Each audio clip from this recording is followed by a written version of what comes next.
এবারে জানাবো এক নজরে দৈনিক পত্রিকার শিরোনামগুলো। আমার হাতে প্রথমেই আছে দৈনিক ইত্তেফাক। তাদের প্রধান শিরোনাম, বর্ধিত ভ্যাট প্রত্যাহার করার দাবি বিভিন্ন মহলের, পেটে ক্ষুধা থাকলে মানুষ সংস্কারের কথা শুনবে না, মান্না। ইউনূস সরকারের প্রতি আস্থাহীনতা তৈরি হবে, রিজভী। এছাড়াও তাদের আরেকটি শিরোনাম, বেড়েছে ছিনতাই, চুরি, ডাকাতি, নিয়মিত র্যাব পুলিশের টহল থাকছে না, অরক্ষিত মহাসড়কে বেড়েছে ডাকাতি, রাতের ঢাকায় চলাচলে যাচ্ছে জীবন।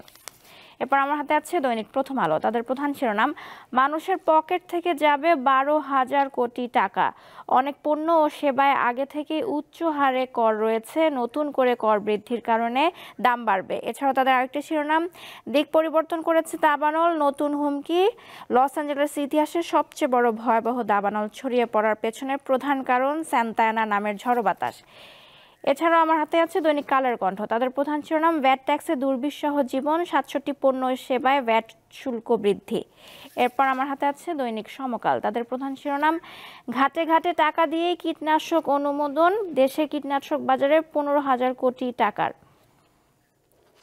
দেখে নিলাম আজকের দৈনিক পত্রিকার শিরোনামগুলো।